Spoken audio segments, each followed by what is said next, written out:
ஆண்டவரின் நீதி நெறிகள் உண்மையும் நீதியும் மானவை.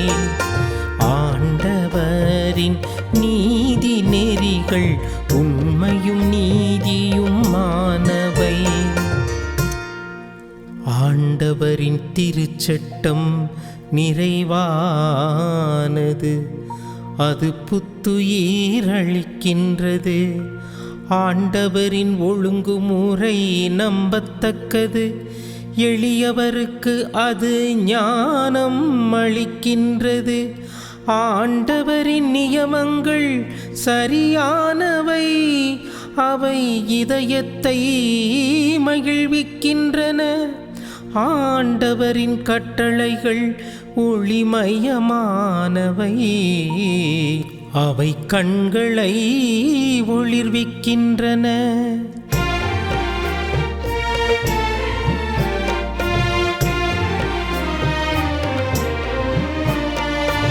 ஆண்டவரின் நீதி நெறிகள் உண்மையும் நீதியும் மானவை.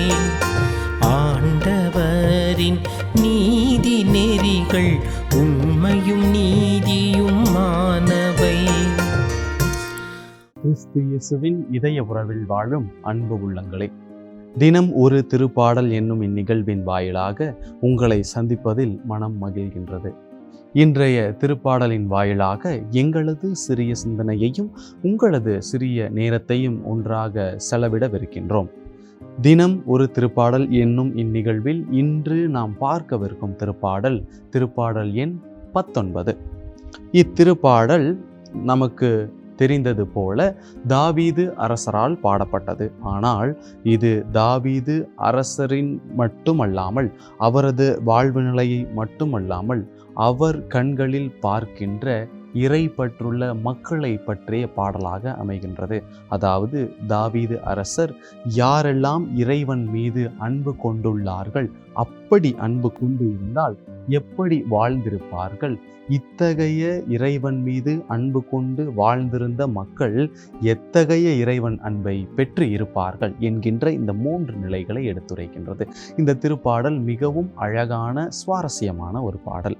வசனம் 7 முதல் வசனம் 11 வரை ஆண்டவரின் திருச்சட்டமாக இது அமைகின்றது. இதைத்தான் நாம் திருவிவிலியத்திலே பார்ப்போம். ஆண்டவரது திருச்சட்டம் என்று ஒரு தலைப்பின் கீழ் வருகின்றது. இத்தகைய வசனங்களில் வருகின்ற அனைத்து வசனங்களையும் ஆண்டவரின் திருச்சட்டம் நமக்கு என்றும் வழிகாட்டுபவையாக இருக்கும். எப்படி என்றால், முதல் வசனத்தில் ஆண்டவரது திருச்சட்டம் நிறைவானது, அது புத்துயிர் அளிக்கின்றது. ஆண்டவரின் ஒழுங்குமுறை நம்பத்தக்கது, எளியவருக்கு அது ஞானம் அளிக்கின்றது.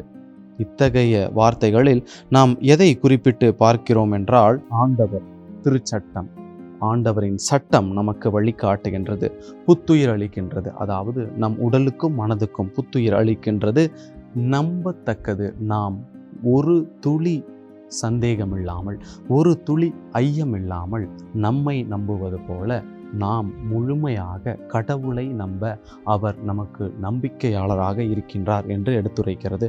அடுத்து வருவது ஞானம், அடுத்து வருவது ஒளிமயமானது, அடுத்து வருவது அச்சமின்மை, அடுத்து வருவது ஆண்டவர் நீதி நெறிகள். ஆக இவை அனைத்தையும் ஒரு நெறிமுறைகளாக வழிப்படுத்தி வருகின்றோம். அதாவது இன்னும் உங்களுக்கு புரியும்படியாக சொல்ல வேண்டும் என்றால், திருச்சட்டம் புத்துயிர் அளிக்கும், நம்பிக்கை தக்கது, ஞானம் நிறைந்தது, அது ஒளிமயமானது, அவை அச்சம் தவிர்க்கும், அவை என்றும் நிலையான நிலையில் இருக்கும், அதாவது நிலைத்திருக்கும். இவை அனைத்தும் தான் ஆண்டவரது திருச்சட்டமாக விளங்குகின்றது.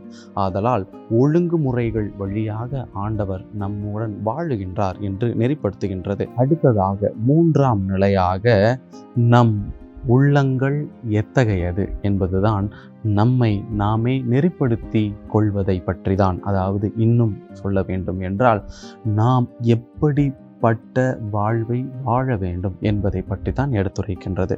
உதாரணமாக சொல்ல வேண்டும் என்றால், 12ஆம் வசனத்தில் தம் தவறுகளை உணர்ந்து கொள்பவர் யார்தாம், என் அறியாத பிழைக்காக என்னை மன்னியும் என்று நாம் தினந்தோறும் எப்படிப்பட்ட ஆண்டவருடன் வாழுகின்ற வாழ்க்கை வேண்டும், எப்படிப்பட்ட ஆண்டவருடன் வாழ்கின்ற நிலையில் உறவில் இருக்க வேண்டும் என்று நெறிப்படுத்துகின்ற வழியாக அது அமைகின்றது.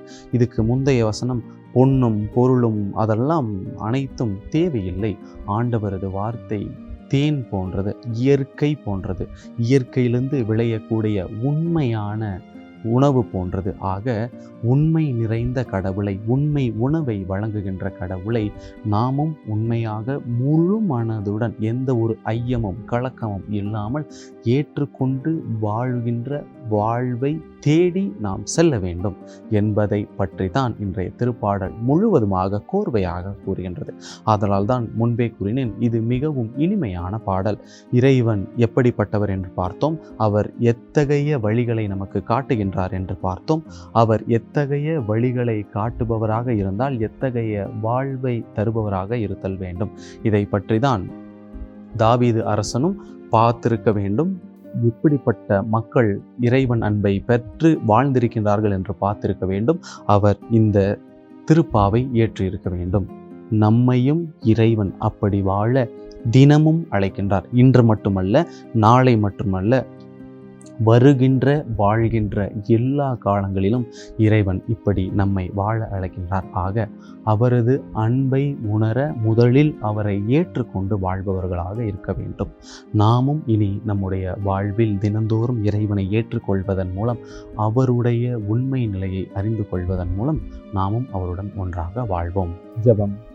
எங்கள் அன்பு தந்தையே இறைவா, நீர் வழிகாட்டும் இறைவன் என்பதை நீர் எங்களுக்கு மொழிந்த வார்த்தைகளிலிருந்தும் எங்களுடன் நீர் வாழுகின்ற இந்த வாழ்விலிருந்தும் உணர்ந்து கொண்ட நாங்கள் எந்நாளும் உமது வார்த்தைகளை கடைபிடித்து உமது வழியில் நடந்திட உமது ஆசீர் பெற்றிட அருள் தாரும். ஆமென்.